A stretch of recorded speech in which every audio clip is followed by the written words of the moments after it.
জি রাশেদ, একটি কথা আমরা শুনছি যে আসলে সব ব্যর্থতার দোষী কি শুধু একটি পক্ষেরই, মানে এখানে কি আর কোনো রাজনৈতিক দল বা কারোর কোনো দায় নেই?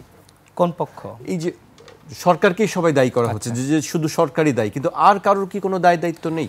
দেখেন, রিফাতের বক্তব্যের মাধ্যমেই সরকারের দুর্বলতা সেটি আসলে ফুটে উঠেছে। সেনাবাহিনীর বিষয়ে রিফাত যেটি বললেন, আমি যেটি বলেছি যে একটি অভ্যুত্থান হওয়ার জন্য যে ধরনের উপাদান দরকার, প্রত্যেকটা উপাদান আমরা লক্ষ্য করেছি। প্রত্যেকটা যে স্টেক হোল্ডার বলেন, সমাজের শ্রেণী পেশার মানুষ বলেন, সবাই নেমেছিল। আমি সেই কথা বলেছি। এটিও বলেছি যে সেনাবাহিনী যদি ওই সময় জনগণের পাশে এসে না দাঁড়াতো, অভ্যুত্থান হতে সময় লাগতো, আরও বেশি রক্তপাত। অর্থাৎ রিফাত শেষে এসে যে কথা বলেছে, আমি কিন্তু ওই কথাই বলেছি, কিন্তু আমার কথাটা হয়তো তার বুঝতে কষ্ট হয়েছে বা তিনি হয়তো মনোযোগ দিয়ে আমার কথা শোনেননি। আমি কিন্তু একই কথা বলেছি যে সেনাবাহিনী জনগণের কাতারে এসে দাঁড়িয়েছে, তখনই অভ্যুত্থানটা হয়েছে। এতটুকু স্বীকার করতে তো সমস্যা নাই। সেনাবাহিনী কি বাইরের দেশের কোনো কিছু? আমাদেরই ভাই, আমাদেরই বন্ধু, আমার সহযোদ্ধা বা আমার আত্মীয় স্বজন। রিফাতের হয়তো কোনো আত্মীয় স্বজন আছে, আপনার আছে, আমাদেরই তো, বাইরের তো কেউ না। কিন্তু এই বাহিনী একটি প্রতিষ্ঠান, গুরুত্বপূর্ণ প্রতিষ্ঠান বাংলাদেশে। দেখেন, আপনাকে মাথায় রাখতে হবে, পৃথিবীর যেখানে যেখানে এই ধরনের সেনাবাহিনীর বিরুদ্ধে যত বড়ই জনপ্রিয় নেতা হোক, এইভাবে কটাক্ষ করেছে, জনগণের মুখোমুখি দাঁড় করানোর চেষ্টা করেছে, বিতর্কিত করেছে, দিন শেষে কিন্তু ক্ষতিটা তারই হয়েছে। এটা হয়। এত বড় একটা বাহিনীকে আপনি যাচ্ছে তাই মনে করতেছেন, যা তা বলতেছেন। ভাই, যারা বলতেছেন একটু ভাবতেছেন যে কি হইতেছে দেশে? এইভাবে একটা বাহিনীকে মুখোমুখি দাঁড় করিয়ে লাভটা কি হচ্ছে? ক্ষতি হচ্ছে তো। এই মুহূর্তে যদি সেনাবাহিনী ফাংশন করা বন্ধ করে দেয়, যে যা তোরা যা পারিস কর, আমরা আমাদের ব্যারাকে ফিরে গেলাম, কি হবে বলেন তো? রাষ্ট্র চলবে? ওই হাসিনার পান্ডারা তো আবার মিছিল শুরু করবে, আবার তো ওই যে যুবলীগ ছাত্রলীগ মাঠে নামবে। আপনি কি আওয়ামী লীগকে খুব ছোট শক্তি মনে করেন যে আওয়ামী লীগকে কিছু বলবো না আর আওয়ামী লীগ নামবে না? এটা কি হবে? আওয়ামী লীগ তো বড় শক্তি, মানতে হবে তো, তাই না? এবং এই রাষ্ট্রে এখনো পর্যন্ত হাসিনা পালিয়ে গেছে।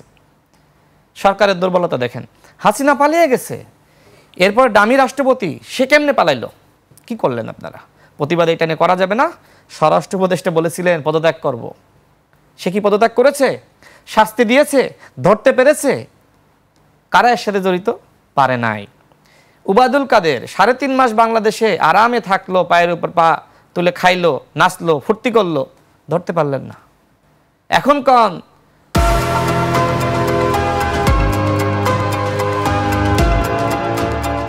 যে গণহত্যার বিচার না হইলে নির্বাচন হবে না।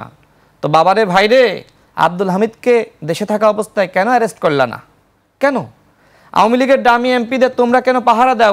কেন জামিন করাও? আমি তো কতবার বলেছি। আমাকে এখন হুমকি দেওয়া হচ্ছে। কি বলা হচ্ছে জানেন? রাশেদ কি আমাদের বিরুদ্ধে এইগুলো বলে এমপি মন্ত্রী হতে পারবে? এই হুমকি দেওয়া হচ্ছে। আমার কথা স্পষ্ট যে তোমাদের হুমকি ধামকিতে আমাদেরকে বন্ধ করতে পারবে না। রিফাত খুব স্পষ্ট হয়ে বলেছে যে উপদেষ্টা পরিষদের পুনর্গঠন দরকার। মানে উনি বলেছেন সংস্কার দরকার, আমি বলছি পুনর্গঠন দরকার, একই কথা। উনি বলেছেন ছাত্র উপদেষ্টাদেরকে বিভিন্ন জায়গায় সামনে দিয়ে দেওয়া হচ্ছে। ছাত্র উপদেষ্টারা যায় কেন? এমন এপিএস নিয়োগ দেয় কেন যাকে এনআইডি লক করতে হয়, বিদেশে নিষেধাজ্ঞা জারি হয়, দায়টা নেওয়া লাগবে না? আপনার পার্সোনাল অফিসার যদি অন্যায় করে, ওই যে সুরঞ্জিত সেনগুপ্তর মন্ত্রিত্ব গেছিল না, তো মানুষটা কথা বলার সুযোগ পেয়েছে, সেই সুযোগটা তৈরি করে দেওয়া হয়েছে। যাচ্ছে কেন?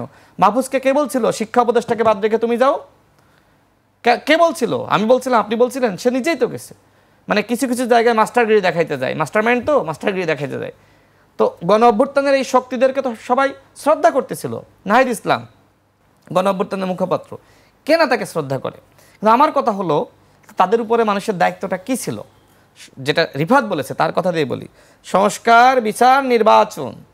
তো নাহিদ ইসলাম কেন সংস্কার, বিচার, নির্বাচনের কার্যক্রম শেষ না করে পদত্যাগ করলেন? তার উপর তো মানুষের সব থেকে বেশি আশা, প্রত্যাশা, ভরসার জায়গাটা ছিল। সরকারের চেয়ারে বসে যে কাজটা নিজে সাইন দিয়ে করা যায়, সরকার থেকে বের হইলে আন্দোলন করতে হয়। আর আন্দোলন করলে আমি যখন যমুনা ঘেরাও করি, বাকিরাও শিখে যায় যমুনা ঘেরাও করা।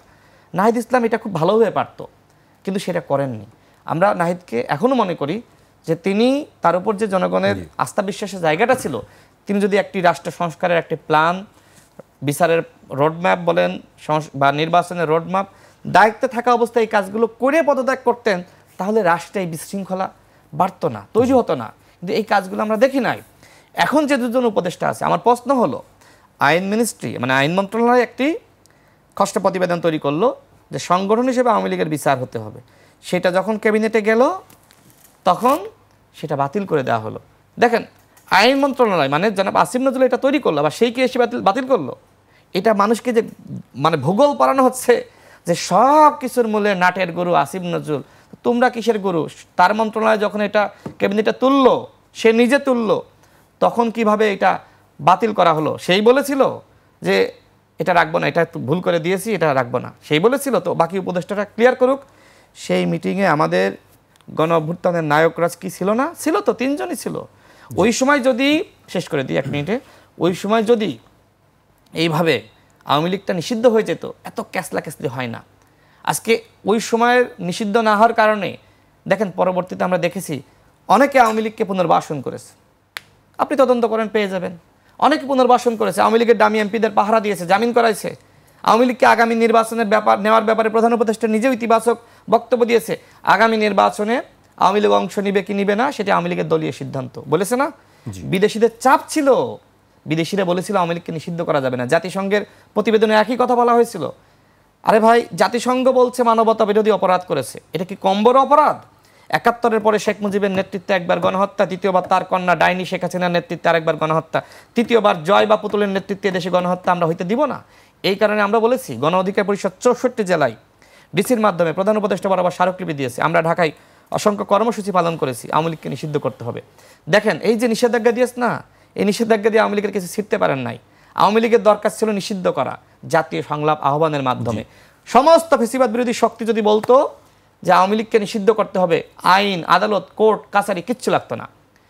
সরকার বিদেশিদের বলতে পারতো গণ অভ্যুত্থানের শক্তি যারা একসাথে ফেসিবাদ বিরোধী লড়াই করেছে, এরা সবাই মিলে আওয়ামী লীগকে নিষিদ্ধ করে ফেলিয়েছে। এখন আপনি দিয়ে দিয়েছেন কোথায়? কোর্টে। বিচারটা 20 বছর লাগবে, 30 বছর লাগবে। এই 30 বছর আগে তো আওয়ামী লীগ নিষিদ্ধ হচ্ছে না, তো কি করবেন ভাই? মানুষকে ভূগোল পড়ানো হচ্ছে। মানুষ তো আসলে এই জন্যই তো মানুষকে সচেতন করার জন্য অনেক কথা প্রকাশ্যে আনতে হয়। মানুষকে বলবো একটু সচেতন হন, ভাবেন, মিষ্টি কথার ফাঁদে সবসময় পড়েন না। এই উপদেষ্টা পরিষদের অনেকে মিষ্টি ধোঁকা দিচ্ছে আপনাদেরকে। মানুষ নিশ্চয়ই সচেতন হবে। আপনারা কথা বলছেন, সবাই কথা বলছেন।